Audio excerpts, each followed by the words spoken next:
বন্ধুরা একবার যখন তোমাদের আইবিপিএস ক্লার্কের প্রিলিমসের এক্সাম কমপ্লিট হয়ে যাবে অথবা শেষ হয়ে যাবে, তারপরে তোমাদের আইবিপিএস ক্লার্কের মেন্সের এক্সাম স্টার্ট হবে।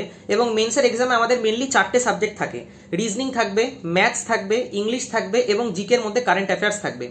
এবার বন্ধুরা দেখো, মেন্সের এক্সামের জন্য যখন আমরা প্রিপারেশন করি না, তো সেখানে বিভিন্ন নতুন নতুন চ্যাপ্টার্স অথবা নতুন নতুন টাইপের কোশ্চেন আমাদেরকে পড়তে হয় এবং তার উপরে একটা কনসেপচুয়াল ক্ল্যারিটি লাগে। ইভেন আমি তোমাদেরকে এই জিনিসটাও জানিয়ে দিই যে মেন্সের এক্সাম ক্লিয়ার করা বেশি ইজি বন্ধুরা প্রিলিমসের এক্সামের থেকে, এটাও তোমরা জেনে নাও। মানে যখন তোমরা আইবিপিএস ক্লার্কের মেন্সের জন্য প্রিপারেশন করবে, সেখানে তোমাদের যদি কোশ্চেন সিলেকশন ঠিকঠাক থাকে তাহলেই তোমরা খুব ইজিলি সিলেকশন নিয়ে নিতে পারবে, যেটা প্রিলিমসের এক্সামে হয় না। প্রিলিমসের এক্সামে তোমরা যদি একটা কোশ্চেনকে ছেড়ে চলে আসো তাহলেই তোমরা সিলেকশন থেকে বাইরে বেরিয়ে যাবে, কিন্তু মেন্সের এক্সামে এরকম হয় না। মেন্সের এক্সামে তোমরা অনেকটা টাইমও পাবে সলভ করার জন্য, এবং তারই সাথে সাথে তোমাদের কোশ্চেন সিলেকশন যদি ঠিকঠাক থাকে এবং তোমাদের যদি অ্যানালিটিক্যাল থিঙ্কিং এবং লজিক্যাল থিঙ্কিং যদি ঠিকঠাক থাকে, তাহলেই খুব ইজিলি তোমরা ক্লিয়ার করতে পারবে মেন্সের এক্সাম। এবার আমার টার্গেট এটাই থাকতো যে আমি যে কোনো 3টে সাবজেক্টের উপর বিশাল ফোকাস করব, এবং সেই 3টে স্ট্রং সাবজেক্ট হচ্ছে রিজনিং, ম্যাথস এবং ইংলিশ। এই 3টে সাবজেক্টের উপর আমি পুরো ফুল ফোকাস রাখবো, পুরো 100% ফোকাস রাখবো, যাতে আমাকে জিকে অথবা কারেন্ট অ্যাফেয়ার্সে যদি আমার কমন কোশ্চেন নাও আসে, তাও যাতে আমার এক্সামটা খুব ইজিলি ক্লিয়ার হয়ে যায়। এবং এই স্ট্র্যাটেজি নিয়েই আমি আইবিপিএস ক্লার্কের মেন্সের এক্সাম দিয়েছিলাম এবং ফার্স্ট হিটেই আমার মেন্সের এক্সাম ক্লিয়ার হয়ে যায়। এবার বন্ধুরা তোমাদের জানিয়ে দিই যে রিজনিং সেকশনের আন্ডারে আমাদের কি কি আসে। তো দেখো, রিজনিং সেকশনের আন্ডারে তোমাদের এখানে ইনপুট আউটপুট আসবে, যেটা আমাদের প্রিলিমসে আসে না কিন্তু মেন্সে আসবে। তারই সাথে সাথে তোমাদের এখানে ক্রিটিক্যাল রিজনিং আসবে, যেটা 2 নম্বর ইম্পর্টেন্ট সেকশন। 3 নম্বর ইম্পর্টেন্ট সেকশন হচ্ছে ডিফারেন্সিয়াল কোডিং আসবে। দেখো, প্রিলিমসের এক্সামে আমাদের তো চাইনিজ কোডিং ডিকোডিং আসে, বাট মেন্সের এক্সামে আমাদের ডিফারেন্সিয়াল কোডিং ডিকোডিং থাকবে। তারই সাথে সাথে আমাদের এখানে কোডেড ইনইকুয়ালিটি থাকবে। প্রিলিমসে আমাদের এমনি ইনইকুয়ালিটি থাকে, কিন্তু মেন্সে কোডেড ইনইকুয়ালিটি থাকবে। মেন্সে আমাদের কোডেড ডিস্টেন্স ডাইরেকশনও থাকবে। মানে সমস্ত জিনিসগুলো যেগুলো তোমরা মিসলেনিয়াস সেকশনে এমনি যেগুলো করতে প্রিলিমসে, সেগুলোই মেন্সের সেকশনে দেখবে কোডেড ফরম্যাটে আসছে। যেমন coded distance direction, coded inequality, সিলজিজমের কথা যদি বলি তো reverse syllogism, coded blood relation, এই সমস্ত জিনিসগুলো তোমরা দেখবে যে আমাদের মেন্সে আসে। এবার আমার রিজনিং সেকশন যখন আমার কাছে ওপেন হতো, তখন রিজনিং সেকশনে আমার স্ট্র্যাটেজি এটাই থাকতো যে সবচেয়ে ইজি কোশ্চেনগুলো দিয়ে আমি স্টার্ট করব, এবং কোডেড ফরম্যাটে যে সমস্ত কোশ্চেনগুলো দেওয়া থাকে বন্ধুরা, সেগুলো ইজি লেভেলের হয়। পাজলস ছাড়া যে কোনো সেকশন যেগুলো কোডেড ফরম্যাটে আমার কাছে আসতো, আমার টার্গেট সেইটাই থাকতো আগে সেইগুলোকে সলভ করা। এবং বন্ধুরা তোমাদেরকে আমি এটাও জানিয়ে দিই যে যখনই তোমরা কোনো কোডেড ফরম্যাটের কোশ্চেন সলভ করবে, তো মেক শিওর সেই রিলেটেড কোশ্চেন তোমরা 200 থেকে 300 কি 400 খানা কোশ্চেন তোমরা প্র্যাকটিস করেছো, নাহলে তোমাদের স্পিড বাড়বে না। তোমাদের এমন মনেই হতে পারে যে স্যার মেন্সের এক্সামে আমাদের টাইম অফ সলভিং অনেক বেশি লাগে, আমাদের হয়তো সেখানে স্পিড খুব একটা ইম্পর্টেন্ট রোল প্লে করবে না। স্পিড ইম্পর্টেন্ট রোল প্লে করবে তোমাদের টাইম বাঁচানোর জন্য, সেটা তুমি প্রিলিমসের এক্সামেই বলো চাই মেন্সের এক্সামেই বলো না কেন। স্পিড কিন্তু খুব ইম্পর্টেন্ট একটা রোল প্লে করবে ইভেন মেন্সেও। মেন্সে কোশ্চেন সিলেকশন তো অবশ্যই ইম্পর্টেন্ট, তারই সাথে সাথে তোমার স্পিডও এখানে ইম্পর্টেন্ট। সেই জন্য সেই সমস্ত ইজি কোশ্চেনগুলো দিয়ে আমি সবার ফার্স্টে স্টার্ট করতাম, অর্থাৎ কোডেড ইনইকুয়ালিটি অথবা কোডেড ডিস্টেন্স ডাইরেকশন অথবা হয়তো রিভার্স সিলজিজম, এই সমস্ত কোশ্চেনগুলো যদি আমি পেতাম, অথবা কোডেড ব্লাড রিলেশন, এই সমস্ত জিনিসগুলো যদি আমি ফার্স্টে স্টার্ট করতাম, এবং তারপরে আমার নেক্সট টার্গেট থাকতো ইনপুট আউটপুট সলভ করা। এবং তোমাদের জানিয়ে দিই বন্ধুরা, ইনপুট আউটপুটের ওপরেও তোমাদের নেই করে হলেও প্রায় 500 থেকে 600 কোশ্চেন প্র্যাকটিস করতে হবে। কারণ ইনপুট আউটপুট আমাদের দুটো ফরম্যাটে আসে, একটা ডায়াগ্রামেটিক ফরম্যাটে আসে আর একটা নন ডায়াগ্রামেটিক ফরম্যাটে আসে। ডায়াগ্রামেটিক ফরম্যাট মানে পিকচার ফরম্যাটে আসে, তোমরা দেখবে স্কোয়ার দেওয়া থাকবে অথবা ট্যাবুলার ফরম্যাটে দেওয়া থাকবে, কিছু কিছু লাইনস দিয়ে জোড়া থাকবে সেই জিনিসগুলোকে। তো ওই জিনিসগুলোকে আমাদের ইনপুট আউটপুটে সলভ করতে হয়। ইভেন ইনপুট আউটপুট সলভ করার আলাদা টেকনিকও আছে, যে কিরকম ভাবে প্রত্যেকটা স্টেপকে ছোট ভার্সনে অথবা ছোট ফরম্যাটে আমি নোট ডাউন করে রাখবো, যাতে করে আমাকে বারবার কোশ্চেনটা না দেখতে হয়। পাজলসেও তো আমরা তাই করি না, পাজলসেও আমরা নোটেশন লাগাই, তাহলে নোটেশন লাগানোর পরে তারপর আমরা পাজল সলভ করি। তো ইনপুট আউটপুটও সেম প্রসেসে হবে, সেম টেকনিকে সেম মেথডে ইনপুট আউটপুট চলবে। ইনপুট আউটপুটে যখনই তোমরা কোশ্চেন দেখতে পাবে, তোমাদের প্রত্যেকটা স্টেপে বিভিন্ন স্টেপ ওয়াইজ তোমাদের ইনপুট আউটপুট দেওয়া থাকবে। প্রত্যেকটা স্টেপের ইনপুট আউটপুট এটা কি হচ্ছে না হচ্ছে, কি লজিক লাগছে না লাগছে, সেটা শর্ট ফর্মে নোটেশন ফরম্যাটে আমরা লিখে রাখি, যাতে যেটা আমাদেরকে করতে দিয়েছে তাতে আমাদের বারবার যাতে কোশ্চেনটার দিকে না তাকাতে হয়। তো এটা হচ্ছে ইনপুট আউটপুট সলভ করার টেকনিক। তারপর ইনপুট আউটপুট আমি সলভ করতাম। ডিফারেন্সিয়াল কোডিং যদি আমি ক্র্যাক করতে পারতাম, কারণ ডিফারেন্সিয়াল কোডিংয়ে তোমরা দেখবে যে প্রত্যেকটা সিম্বল, প্রত্যেকটা লেটার, প্রত্যেকটা নাম্বারের আলাদা আলাদা তোমাদের কোডিং ডিকোডিং থাকবে। তো ওই জিনিসগুলোকে দেখতাম এবং ওই জিনিসগুলোকে সলভ করতাম।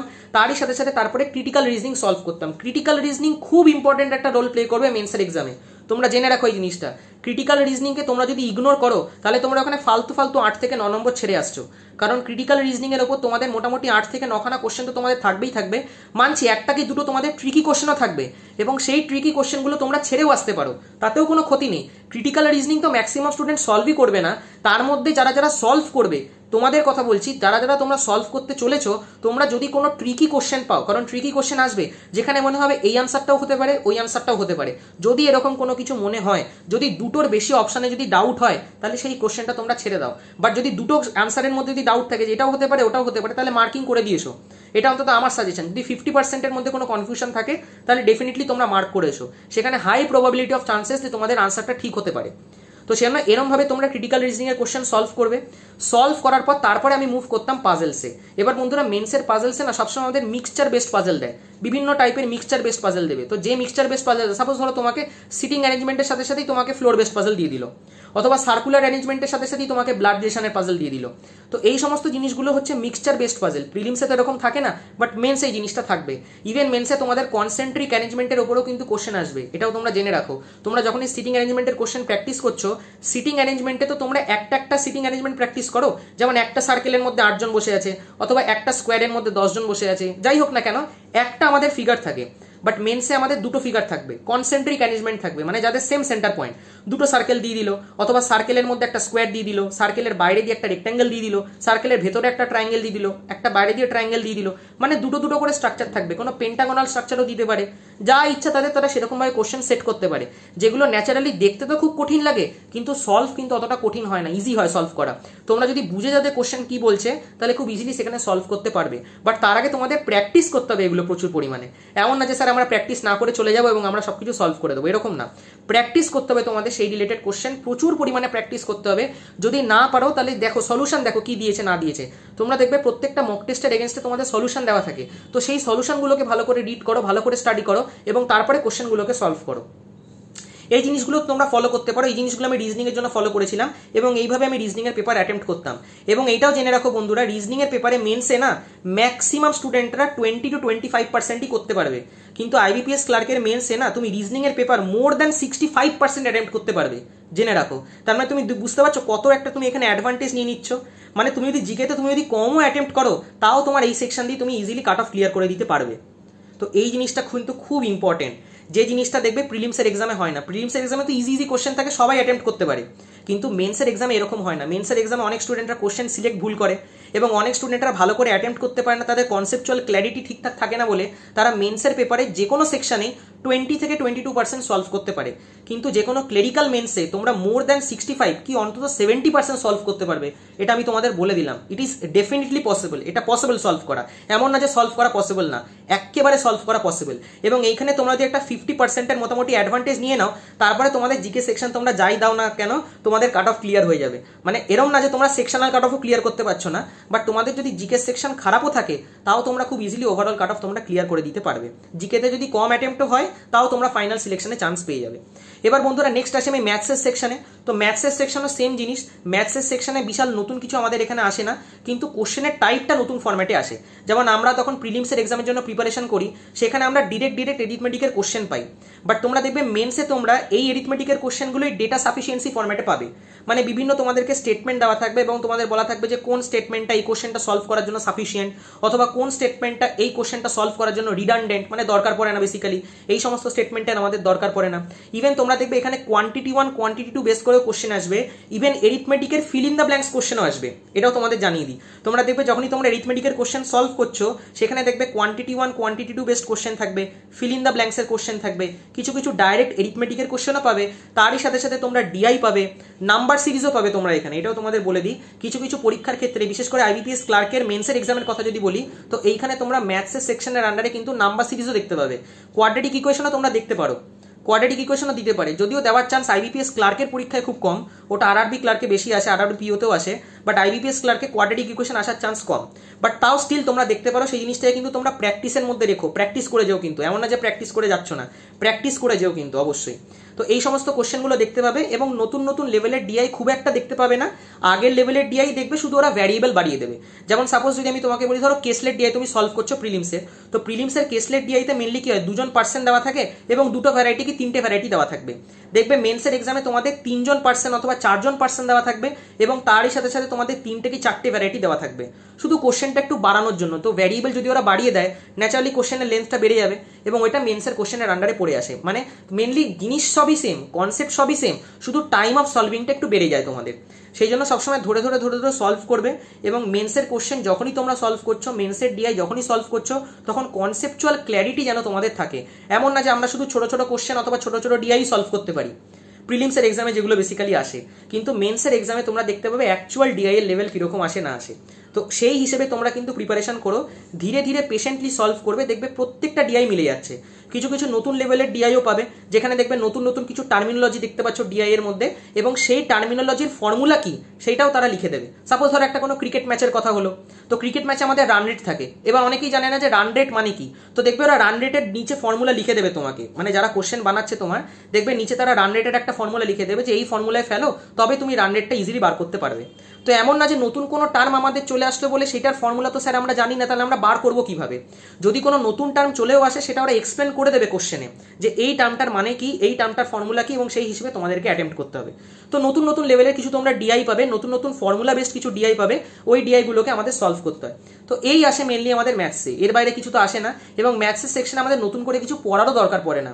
ইভেন বন্ধুরা আমি যদি ইংলিশ সেকশনের কথাও বলি, ইংলিশ সেকশনেও তাই, নতুন তেমন কিছু জিনিস আসবে না। তোমরা দেখবে আগের যে কোশ্চেনগুলো তোমরা সলভ করেছো, সেই কোশ্চেনগুলোই একটুখানি বড় ফরম্যাটে আসছে। প্যাসেজের কথা যদি বলি, ধরো আরসির কথা আমি বললাম, তো আরসি তোমরা প্রিলিমসে ছোট দেখতে পাবে, মেন্সে আরসি তোমরা সেই রকমই 3 থেকে 4 খানা তোমরা দেখতে পাবে। আইবিপিএস ক্লার্কের মেন্সে তোমরা যখনই ইংলিশের পেপার সলভ করতে যাবে, দেখবে এখন আরসি তোমরা 3 খানার মতো দেখতে পাবে। তো আরসি কি করলো, তারা আরসি সেমই রাখলো, বাট আরসি তারা কোয়ান্টিটিটা বাড়িয়ে দিল। প্রিলিমসে আমাদের একটা আরসি আসে, বাট মেন্সে আমাদের কোয়ান্টিটি বাড়িয়ে দিল, 3 খানা আরসি আমাদেরকে সলভ করতে হবে। এবার 3 খানা আরসি সেই সলভ করতে পারবে, অথবা রিডিং কম্প্রিহেনশন সেই সলভ করতে পারবে যার পড়ার স্পিড বেশি এবং যে স্কিমিং টেকনিক ইউজ করে। তোমাদের কোনোদিনও যদি আমি পারি তাহলে বলে দেবো যে রিডিং কম্প্রিহেনশন কিভাবে পড়তে হয়, অথবা কিভাবে আমাদের সলভ করতে হয়। পুরো রিডিং কম্প্রিহেনশনের প্যাসেজ আমরা অ্যাকচুয়ালি পড়ি না, আমরা স্কিমিং টেকনিক ইউজ করি বেসিক্যালি, যেটা দিয়ে আমরা শুধুমাত্র ক্রাক্সগুলোকে তুলে নিই, যে মেন প্যাসেজের মেন প্যারাগ্রাফে কি বলতে চায়, তো সেই হিসেবে আমরা আনসারিং করি। তো এরকমভাবে ইংলিশের সেকশন থাকবে, তারই সাথে সাথে তোমরা দেখবে যে সেখানে নো এরার মানে এরার কারেকশনের কোশ্চেন তোমাদের থাকবে, ওয়ার্ড সোয়াপিং থাকবে। তোমরা দেখতে পাবে যেগুলো আমাদের সেন্টেন্স রিঅ্যারেঞ্জমেন্টের কোশ্চেন থাকে না, সেই সেন্টেন্স রিঅ্যারেঞ্জমেন্টের কোশ্চেনের মধ্যে তোমাদের ক্লজ টেস্ট ঢুকিয়ে দেবে। মানে ইংলিশেরও কিছু কিছু পোর্শন এরকম থাকবে যেগুলো নতুন নতুন জিনিস তোমরা এখানে দেখতে পাবে, মানে মিক্স করেছে বেসিক্যালি। আগে প্রিলিমসে আমাদের কি থাকতো, শুধু বলা থাকতো যে কোন সেন্টেন্সটা ফার্স্ট হবে, কোন সেন্টেন্সটা সেকেন্ড হবে আফটার রিঅ্যারেঞ্জমেন্ট, কোন সেন্টেন্সটা থার্ড হবে আফটার রিঅ্যারেঞ্জমেন্ট। বাট মেন্সে এরকম জিনিস থাকবে না, মেন্সে ওই অ্যারেঞ্জমেন্টের মধ্যে একটা করে ব্ল্যাঙ্ক দিয়ে দেবে, অথবা ক্লজ টেস্টের মধ্যে একটা করে ব্ল্যাঙ্ক দিয়ে বলবে যে কোন সেন্টেন্সটা প্রথমে আসবে, কোন সেন্টেন্সটা পরে আসবে, এখানে এই অ্যাপ্রোপ্রিয়েট ব্ল্যাঙ্কে কি বসবে। ইভেন দেখতে পাবে তোমরা ক্লজ টেস্টের মধ্যে এরকম একটা লাইন দেওয়া থাকবে, হয়তো বোল্ড করা থাকবে, এবং সেইখানে বলা থাকবে যে এই সেন্টেন্সে কি কোনো এরার আছে নাকি এরার নেই। মানে বুঝতে পারছো তোমরা, তোমাদেরকে ওই প্যাসেজের মধ্যেই তোমাদের এরার জিজ্ঞেস করবে, যেটা প্রিলিমসে আমাদের আসে না। প্রিলিমসে তো আমাদের আলাদা আলাদা করে প্রত্যেকটা সেন্টেন্সের এরার হয়, বাট মেন্সে এরকম করে আসবে না। মেন্সে ওই প্যাসেজের মধ্যে থেকেই জিজ্ঞেস করবে যে এই সেন্টেন্সের এরার কি হতে চলেছে অথবা কি হতে পারে, তো সেরকম ভাবে তোমাকে জিজ্ঞেস করবে। ইভেন তোমরা দেখবে ইংলিশের সেকশনে তোমরা ম্যাচ দ্য কলাম পাবে, মানে যেটা আমাদের প্রিলিমসের এক্সামে থাকে না মেনলি, মেন্সের এক্সামে এই জিনিসটা তোমরা পাবে। ওয়ার্ড সোয়াপিংও পাবে, তারই সাথে সাথে ম্যাচ দ্য কলামও তোমরা এখানে পাবে, যে আমাদের এখানে কোন কলামটা আমাদের এখানে ফিল আপ হবে, এর সাথে কোনটা আমরা বি কে মেলাবো অথবা এর সাথে আমরা ই কে মেলাবো, কোনটা আমাদের একটা প্রপার সেন্টেন্স দিচ্ছে, যেটা গ্রামাটিক্যালি কারেক্ট সেন্টেন্স দিচ্ছে। ইভেন দেখতে পাবে বন্ধুরা তোমরা এখানে এরকম জিনিস পাবে, তোমরা প্রিলিমসে কি পাও, তোমরা প্রিলিমসে শুধু পাও যে কোথায় এরার সেটা আমাদেরকে বার করতে হবে, বাট মেন্সের এক্সামে দেখবে তোমরা ইংলিশে এরকম 5 খানা সেন্টেন্স দেওয়া থাকবে, যার মধ্যে বলা থাকবে 4টে সেন্টেন্স ভুল আছে, শুধু একটা সেন্টেন্স ঠিক আছে, সেই ঠিক সেন্টেন্সটাকে তোমাকে বার করতে হবে। বুঝতে পারছো কি বলার চেষ্টা করছি? তার মানে উল্টো জিনিসটা জিজ্ঞেস করলো। প্রিলিমসে তোমাকে জিজ্ঞেস করতো যে এই সেন্টেন্সের মধ্যে এরার কি আছে, বাট মেন্সে তোমাকে 5 খানা সেন্টেন্স দেওয়া থাকবে, তার মধ্যে জিজ্ঞেস করবে এই 4টে সেন্টেন্স তো ভুল আছে, বাট কোন সেন্টেন্সটা গ্রামাটিক্যালি এবং লজিক্যালি ঠিক আছে সেটা বার করো। অথবা এরকমও জিজ্ঞেস করতে পারে, 5 খানা পুরো সেন্টেন্স দিয়ে দিল, 5টার মধ্যে 4টে সেন্টেন্স একদম ঠিক আছে, কোন সেন্টেন্সটা ভুল আছে সেটা বার করো। তো ভুল সেন্টেন্স বার করা বেশি ইজি, ঠিক সেন্টেন্স বার করা কিন্তু একটু ডিফিকাল্ট, কারণ আমাদের মনে হতে পারে এখানে হয়তো এরার আছে, কিন্তু এখানে এরার নাও থাকতে পারে। তো সেই জিনিসগুলোর ব্যাপারেও তোমাদেরকে ওখানে অ্যানালাইজ করতে হবে যে আমাদের এখানে কোন সেন্টেন্সটা ঠিক হতে পারে অথবা কোন সেন্টেন্সটা ঠিক হতে চলেছে। ওই জন্য কিন্তু গ্রামারের রুলসের ওপর কনসেপচুয়াল ক্ল্যারিটি থাকাটা খুব ইম্পর্টেন্ট যখন তোমরা ইংলিশের পেপার অ্যাটেন্ড করছো। প্রিলিমসে আমাদের সিঙ্গেল লাইন ফিলার্স থাকে, মানে ধরো একটা তোমাকে সেন্টেন্স দিয়ে দিল এবং একটা ব্ল্যাঙ্ক দিয়ে দিল, ওই একটা ব্ল্যাঙ্কের এগেনস্টে একটাই ওয়ার্ড হবে। পাঁচখানা যে অপশন তোমাকে দিল সেই পাঁচখানা অপশনের মধ্যে একটা অপশনই সেখানে হবে। কিন্তু বন্ধুরা মেন্সের এক্সাম এরকম হয় না। মেন্সের এক্সাম আমাদের মাল্টিপল ফিলিং অপশনস থাকে। মাল্টিপল ফিল অপশনস কথাটার মানেটা হচ্ছে তোমাকে সেন্টেন্স দিয়ে দেবে, ব্ল্যাঙ্ক একটাই থাকবে, কিন্তু ওই ব্ল্যাঙ্কের রেসপেক্টে তোমাকে 4টে ওয়ার্ড দিয়ে দেবে এবং তোমাকে জিজ্ঞেস করবে এই ব্ল্যাঙ্কের মধ্যে কোন কোন ওয়ার্ডের কম্বিনেশন বসতে পারে। 1-এর সাথে 2 যেতে পারে, কি 2-এর সাথে 4 যেতে পারে, কি 3-এর সাথে 1 যেতে পারে, কি সবাই বসতে পারে। এরকম 4খানা তোমাকে দিয়ে দেবে, যেগুলোকে আমরা মাল্টিপল ফিল অপশনস বলি। মানে প্রিলিমসে আমাদের সিঙ্গেল ফিলার্স থাকে, বাট মেন্সে আমাদের দেখবে মাল্টিপল ফিলার্স থাকে। তো মাল্টিপল ফিলার্সের কোশ্চেন কিন্তু তোমরা মেন্সের ইংলিশের সেকশনের আন্ডারে পাবে। তো মাল্টিপল ফিলার্সের কোশ্চেনও তোমরা এখানে সলভ করতে পারো। আমার টেকনিক এইটাই থাকতো, দেখো বন্ধুরা, ইংলিশের সেকশন আমি পুরো অ্যাটেম্প্ট করে আসতাম। আমি ইংলিশের একটাও কোশ্চেন ছাড়তাম না মেন্সে। যদি খুব টাফ কোশ্চেন পেতাম তবে ছেড়ে আসতাম, রিঅ্যারেঞ্জমেন্টে যদি কোনো কোশ্চেন পেতাম তো সেটা ছেড়ে আসতাম আমি, বাট বাদবাকি আমি আরসি সবই সলভ করে আসতাম, কারণ আমার স্পিড ভালোই ছিল। রিডিং কম্প্রিহেনশন আমি তাড়াতাড়ি পড়তে পারতাম। আমি ইভেন মাল্টিপল ফিলার্সও ভালো করে সলভ করতে পারতাম। মাল্টিপল ফিলার্স সলভ করার জন্য কিন্তু তোমাদের সিনোনিমস এবং অ্যান্টোনিমসের একটু কনসেপ্ট থাকাটা দরকার, কারণ তোমরা যদি না জানো যে ওয়ার্ডের মানে কি, তাহলে তোমরা কিন্তু সেখানে ফিল আপ করতে পারবে না। তো সেই জন্য এটার ব্যাপারে কিন্তু একটু কেয়ারফুল থেকো তোমরা। তোমাদের ওইখানে কিন্তু সিনোনিম আর অ্যান্টোনিমের একটা কনসেপ্ট লাগবে, বিশেষ করে মাল্টিপল ফিলার্সের ক্ষেত্রে। তো এই সমস্ত জিনিসই আমাদের ইংলিশের সেকশনে আসে এবং এরমভাবে আমার টার্গেট এইটাই থাকতো যে সবার আগে মিসলেনিয়াস কোশ্চেন অথবা ইজি কোশ্চেন সলভ করা, অর্থাৎ মাল্টিপল ফিলার সলভ করা, ম্যাচ দ্য কলামের কোশ্চেন সলভ করা, তারই সাথে সাথে এরার কারেকশন অথবা সেন্টেন্স কোনটা ঠিক হচ্ছে এটাকে সলভ করা এবং লাস্টে গিয়ে আরসির পেপার সলভ করা। এটা আমার ইংলিশের স্ট্র্যাটেজি ছিল। যে কোনো সেকশনই তুমি নিয়ে আনো না কেন, এত দূর অব্দি আমি যা যা সেকশনের কথা বললাম সবগুলোতে আমি তোমাদেরকে একটাই কথা বলেছি যে সবার ফার্স্টে আমি ইজি কোশ্চেন দিয়ে স্টার্ট করতাম, যেগুলো সলভ করা ইজি, তারপরে আমি টাফ টাফ কোশ্চেনে যেতাম। ইংলিশের ক্ষেত্রেও তাই, তারপর আমি আরসিতে মুভ করতাম, সবার লাস্টে আমি আরসি সলভ করতাম। মানে আমার একটা মেন্টাল লেভেল এরকম হয়ে গেছিল যে এবার আমাকে শুধু আরসি সলভ করতে হবে, বাকি সমস্ত কোশ্চেন আমার ডান, বাকি সমস্ত কোশ্চেন আমি সলভ করে নিয়েছি। একবার যখন ইংলিশের সেকশন হয়ে যাবে তোমাদের কমপ্লিট, লাস্ট সেকশন পড়ে থাকবে তোমাদের জিকে অথবা কারেন্ট অ্যাফেয়ার্স। এবং কারেন্ট অ্যাফেয়ার্সের আমার সিম্পল স্ট্র্যাটেজি ছিল, আইবিপিএস ক্লার্ক বলো চাই আইবিপিএস পিও বলো, যে কোনো লেভেলের এক্সামের ক্ষেত্রে আমি অ্যাফেয়ার্স ক্লাউডের লাস্ট 3 মান্থসের কারেন্ট অ্যাফেয়ার্স ডেলি ভালো করে পড়তাম, তারপর সলভ করতাম। এবং কারেন্ট অ্যাফেয়ার্সে দেখবে 1 লাইনার্স পাচ্ছ তুমি। তো যে সমস্ত কারেন্ট অ্যাফেয়ার্সগুলো তুমি জানো সেগুলোকে মার্ক করবে, যেগুলো জানো না সেগুলোকে স্কিপ করবে। তো কারেন্ট অ্যাফেয়ার্সে তো এরকম বলার কিছু নেই বেসিক্যালি। এবং কারেন্ট অ্যাফেয়ার্স তোমাদের যখন জিকেস সেকশন ওপেন হবে দেখবে অনেক তাড়াতাড়ি তোমাদের সলভ হয়ে গেল। মানে যা আমাদের টাইম অ্যালট করা থাকে আইবিপিএস ক্লার্কে তার অনেক আগেই আমাদের শেষ হয়ে যাবে। তো এটা যদি সেকশনাল টাইমিং না থেকে যদি আমাদের ওভারঅল কম্পোজিট টাইমিং থাকতো তো আমরা জিকেস সেকশনে কিছুটা টাইম অন্য কোনো সেকশনে খাইয়ে দিতে পারতাম, কিন্তু আইবিপিএস ক্লার্কের মেন্সের সেকশনে তোমরা এরকম করতে পারবে না বেসিক্যালি। তো ওই জন্য জিকেস সেকশনেও তাই অ্যাফেয়ার্স ক্লাউডের ওয়েবসাইট থেকে তোমরা পড়ো, লাস্ট 3 মান্থস ভালো করে পড়ো, ডে টু ডে মানে ডেলি বেসিসে কারেন্ট অ্যাফেয়ার্স পড়ো, দেখবে তোমরা অনেক কোশ্চেন কমন পাবে। কিছু কোশ্চেন কমন পাবে না বন্ধুরা, কারণ কিছু কোশ্চেন তোমাদের দেখবে ব্যাংকিং অ্যাওয়ারনেসের উপরে আসছে এবং ইকোনমিক্সের উপরেও কিছু কোশ্চেন তোমাদেরকে দেবে, বাট ম্যাক্সিমাম কোশ্চেনই তোমাদের কারেন্ট অ্যাফেয়ার্সের উপরেই থাকবে। এবং আমার ফোকাস এইটাই থাকতো যে প্রথম 3টে সেকশনে এতটাই মার্কস স্কোর করে নেব যাতে লাস্ট সেকশনে আমার যদি কমও অ্যাটেম্প্ট হয় যাতে আমার ওভারঅল কাট অফ ক্লিয়ার হয়ে যায়। এবং সেইভাবে আমি আইবিপিএস ক্লার্কের মেন্সের এক্সাম একদম ফার্স্ট অ্যাটেম্পটেই ক্লিয়ার করে দিয়েছি। তো এটাই ছিল আমার স্ট্র্যাটেজি। বাকি তোমাদের যদি ভিডিওটা কিছুটা হেল্প করে থাকে তাহলে অবশ্যই লাইক এবং বন্ধুদের সাথে শেয়ার করো। Thank you.